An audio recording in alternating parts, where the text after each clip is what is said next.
Okay, I have found the final recipe to wrap up May. So our theme this month was mental health, and I was also transforming recipes from my childhood that made me think of my mom into my wheelhouse, which is vegan and gluten-free and no refined sugar.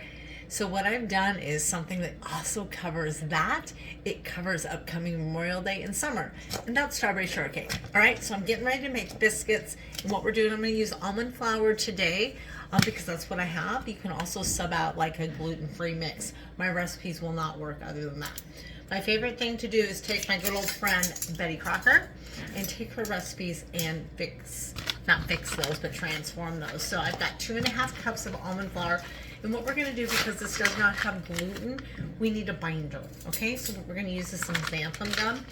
Use a 1/2 teaspoon per cup. I've got 2.5 cups. So I'm just going to kind of use a heaping teaspoon in this one. And that is going to be the glue to hold this together. All right. We are also going to use baking powder. I do use a big container. This literally is baking powder. Use quite a bit. We're going to use a full tablespoon. Let me make sure that's full. Don't want too much. And then we're going to use a 1/4 teaspoon of salt. In there. And then as far as sugar, this is a recipe that I prefer a granulated sugar, and because I don't use refined sugar, if you're just a straight up vegan and you do want to put sugar in it, make sure it is organic, because that way you know it's vegan. Because remember, sugar is filtered through bone flour. You're going to use 2 to 4 tablespoons. I use the Lakanto monk fruit sugar in here, and there it goes. All right, those are our dry ingredients. That's all that's going to go down, and I'm going to do a gentle mix. Now, when you're making a biscuit, that is where you're generally going to cut in your flour and your fat, and that's what's going to give that nice flakiness. This recipe calls for a 1/3 cup of butter, so we're just going to sub out vegan butter instead. It's a pretty easy peasy one. So what I did is I cut them up here into these little tablespoon pieces, and then what you're going to gradually do is take your fork, and you are going to take, it's a little laborious, it's easy, but you're going to kind of crumble it in here. Like I said, this is the same process that we would do like for pie crust, and the end goal is to get those little cornmeal small pea-sized crumbles. We want the fat, the butter integrated into this so that when we add our wet ingredients and have it all bound together, you get those nice fluffy flakes that we see from biscuits. Okay, so the butter is all incorporated and it will look like little pea sizes.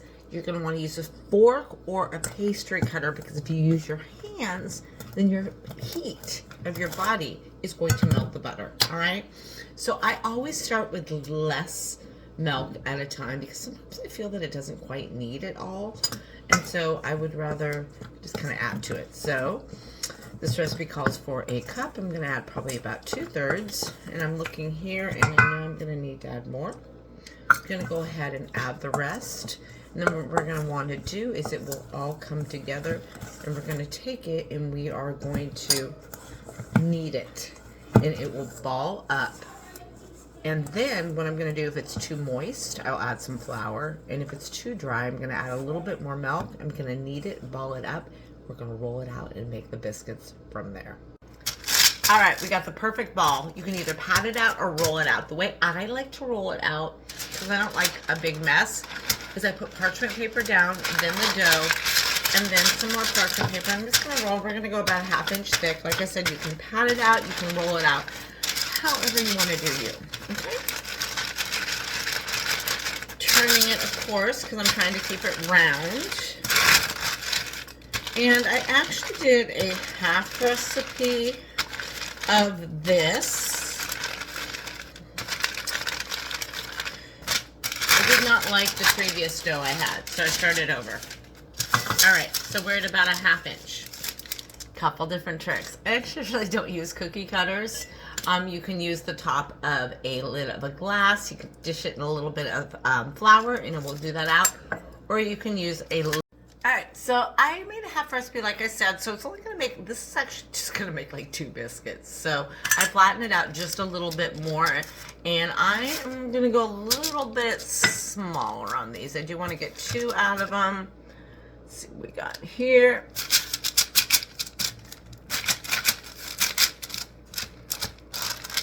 sticking a little bit because I didn't do what I just told you that I was going to do and dip it into the flour. All right, flatten this a little bit more just so you can see the demo. Clearly, I did not measure this exactly, but you know what? I'm going to make this work. Perfect. I will roll this out one more time to get one more out of it. I never will roll my dough more than one more time. It just gets too tough. So what I'm going to do is I'm going to make this one a uniform size as its friends, so that when I am baking, they will all bake at the same time. This one's probably not going to be as pretty, but it is going to be the same thickness and the same roundness. So what I'm doing is I have a pan that I have transferred over here. You can use Silpat or you can use more parchment paper. I like to brush it with just a little bit of melted vegan butter, which I'm going to add here to the top. I usually use a brush. I just didn't grab it. And then, it's not very sanitary, but you guys know what I'm doing. Normally I'd use a brush. And to make it a little fancy, I will sprinkle a little bit of the Lecanto monk fruit sugar. It will give it a nice crispiness that I like. And these are going in a 400-degree oven for about 12 to 15 minutes until they are golden brown. I don't know about you all, but I think my favorite part of strawberry shortcake is the goo that comes from the strawberries. And the way you make that nice goo is from granulated sugar. And since I don't use granulated sugar, what we're going to go ahead and do is we're going to use the monk fruit again. I'm going to usually, I don't actually know how much I use, probably 2 to 4 tablespoons. So what we're going to do is we're simply slicing the strawberries. I've got the biscuits in the oven. And then I am going to drool some over here. I'm going to go ahead and shake that just a little bit over here. And that is when the magic is going to happen, all right? And what you're going to find is that is going to draw out the water, and then you're going to have that nice syrup, which is going to taste so bomb on the shortcake, all right? More to come. All right, let's get to the best part. We're doing the whipped cream. We're making it homemade, and we're using aquafaba, and I use the cannellini juice, if you will, from what I just bought, all right?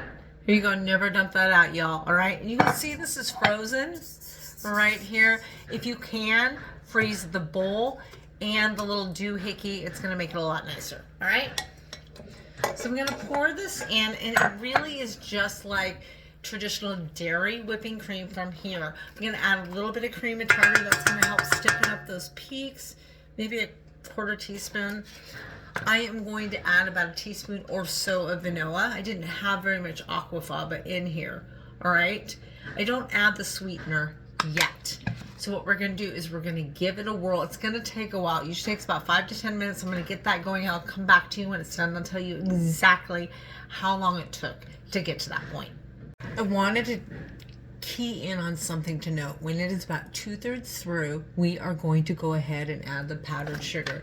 You are going to see it start to do the nice foaminess that you're going to see, and then I'm going to add about a tablespoon. I prefer powdered for this. I didn't make any. I showed you how to make it in an earlier video, and then you're just going to keep whipping. Okay? Check this out. Let's officially turn it off. Watch this. Do you see that? This is so bomb. I'm totally digging this right now. That is perfect. See that? That could not be better whipped cream, y'all. We did this, I really, hold on, check this out.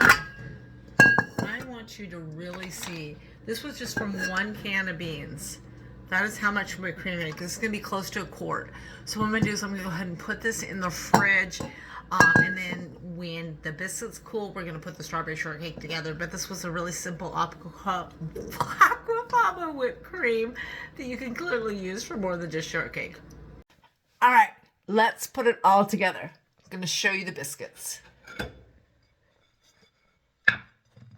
How beautiful these are. Now, because I did put the granulated sugar on top, they did turn out darker. If you omit that step, do make sure you pull them out when they are golden. I would err on the side of actually undercooking it, because you can always put it in the toaster, which is something I sometimes do on purpose. Slightly undercook it so that I can have it warm. I'll put it in the toaster oven and heat it up. So what I'm going to do is I'm going to use the bigger one, because I'm going to show you an open face version, because that's what I prefer. All right. And I will tell you, for real, I do think I overcooked these just a hair because I kind of forgot about them. All right, so we're going to cut this in half. I'm going to show you the middle. There she is. It's a little, I actually prefer mine a little under. And then what we're going to do here, so I put the monk fruit on. Look at the syrup. Do you see all that down there? Got it. That's my favorite part, is the juice. All right. So what we're going to do is we're just going to spoon that over it. And actually, because it's drier, normally what I do is drizzle the juice first so it can soak up some of the dryness and the taste. Now this is where I would put the whipped cream. Then normally we would put the lid, more whipped cream, and then the berries. I'm going to be fully transparent.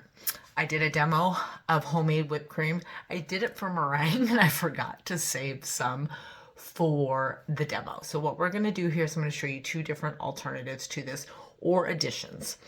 I have some yogurt that I added some cinnamon and maple syrup to as a topping. You can also use your ice cream of choice. I have some vanilla oat and some vanilla coconut ice cream.